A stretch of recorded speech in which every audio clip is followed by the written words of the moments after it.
J'ai ici deux fonctions Python très semblables qui calculent la somme de deux nombres a plus b en utilisant pour la première un return et pour la deuxième un print. Si j'exécute le code et que j'appelle la première fonction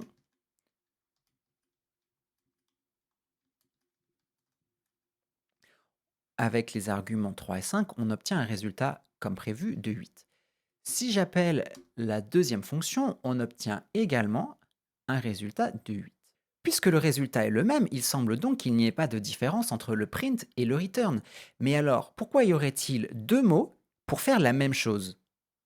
Bienvenue sur les tutos matheux, je vais t'expliquer la différence entre print et return en Python. Comme on l'a vu, les deux se comportent parfois de la même manière, ce qui peut prêter à confusion. Mais il y a quatre différences fondamentales entre les deux, et à mon sens, la quatrième est la plus importante. Mais commençons par le début. La première différence entre print et return, c'est que print est utilisable partout. Je peux par exemple dans la console saisir print, ça m'affiche un résultat. Si j'essaye la même chose avec return, ceci va générer une erreur. Observons le message d'erreur. La console m'indique une erreur de syntaxe, return outside function, c'est-à-dire que j'ai utilisé le mot-clé return en dehors d'une fonction. Donc c'est bien ce que l'on disait, le mot-clé return ne peut être utilisé que dans le cadre d'une fonction. De la même manière, je vais pouvoir également utiliser print dans l'éditeur, et lorsque j'exécute le code, il va bien m'afficher bonjour. J'aurai le même message d'erreur si j'essaye de faire un return à cet endroit. Return bonjour va me renvoyer une erreur de syntaxe, return outside function, c'est-à-dire que j'ai utilisé le mot-clé return en dehors d'une fonction. Donc la première différence, c'est que le print peut être utilisé partout, dans la console ou dans l'éditeur, à n'importe quel endroit dans l'éditeur, alors que le return, lui, ne peut être utilisé que dans une fonction. La deuxième différence entre le print et le return concerne l'écriture. Observe que lorsque j'utilise print, il y a des parenthèses, alors que lorsque j'utilise return, il n'y en a pas. C'est parce que print est une fonction. C'est une fonction qui a un argument, et pour appeler une fonction qui prend un argument en Python, on utilise des parenthèses. Donc si je veux passer à la fonction print l'argument bonjour, eh bien je vais mettre entre parenthèses la chaîne de caractères bonjour. Et dans ce cas-là, ça affiche bonjour dans la console. Lorsque j'utilise return en revanche, il n'y a pas de parenthèse. C'est parce que return n'est pas une fonction, c'est ce qu'on appelle un mot-clé. Qu'est-ce que c'est un mot-clé? Un mot-clé, c'est en fait une des briques élémentaires du langage Python.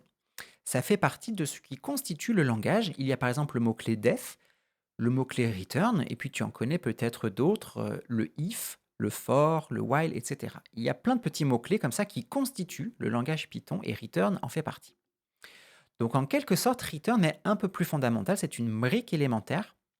Donc deuxième différence, return est un mot-clé alors que print est une fonction. On a dit que print est utilisable partout, à n'importe quel endroit dans l'éditeur, alors que return, lui, n'est utilisable que dans les fonctions. Cela signifie donc en particulier que à l'intérieur d'une fonction, je vais pouvoir utiliser aussi bien le print que le return. Donc lorsque l'on est dans une fonction, qu'est-ce qui va distinguer les deux? J'ai ici une fonction journée qui fait justement intervenir le print et le return. Elle a deux prints et un return. Si j'exécute le code, puis ensuite que j'appelle cette fonction, comme prévu, elle nous affiche d'abord matin, puis ensuite midi et finalement soir. Observe à présent la chose suivante. Si je change l'ordre des lignes et que je place le print après le return, que va-t-il se passer? Exécutons de nouveau la fonction pour voir. Dans ce cas, la fonction affiche seulement matin puis soir. Ceci est lié à la troisième différence entre le print et le return, c'est que le return fait sortir d'une fonction et pas le print. Donc lorsque j'exécute la fonction qui contient ces lignes-là, elle va d'abord exécuter la fonction print et donc afficher matin dans la console. Ensuite, elle voit le mot-clé return et donc on va sortir de la fonction. Et donc on sort ici en affichant soir, et donc la troisième ligne print ne sera jamais exécutée puisque l'on est sorti de la fonction. Donc troisième différence entre le print et le return fait sortir d'une fonction, mais pas le print. On en arrive à la quatrième différence entre le print et le return qui est à mon sens la plus importante.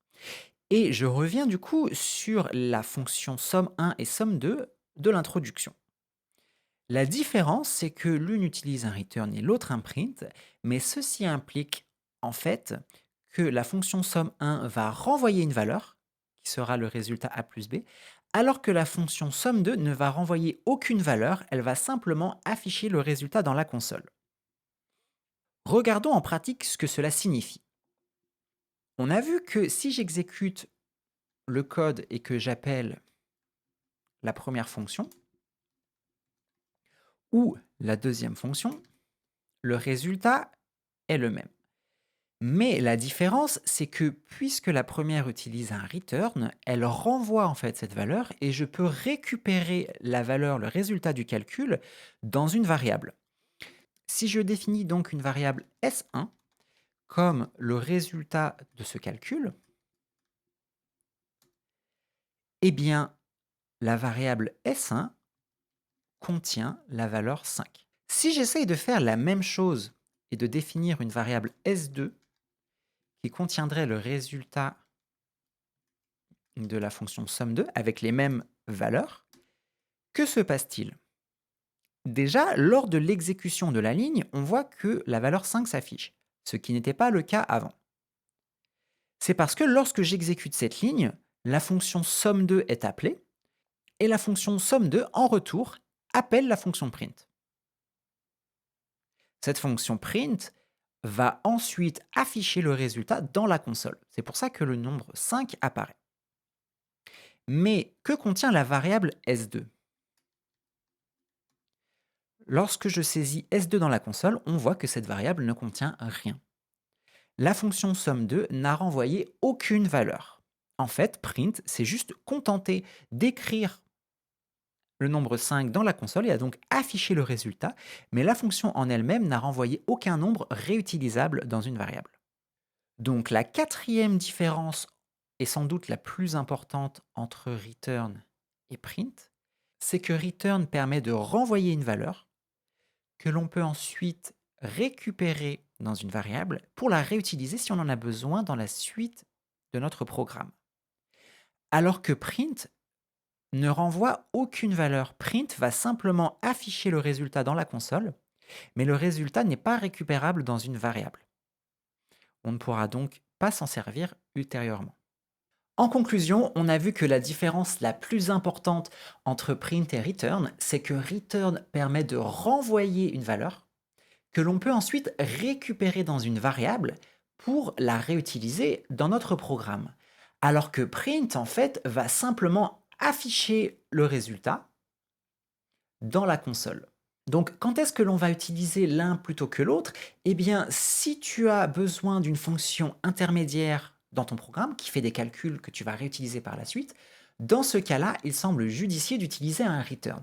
Si en revanche, tu as simplement besoin d'afficher un résultat final ou de débugger avec des messages d'erreur pour voir un peu ce qui se passe dans ton code, eh bien, dans ce cas-là, le print semble le plus adapté. Tu connais à présent toutes les différences entre le print et le return. Pense à t'abonner pour continuer de progresser en Python.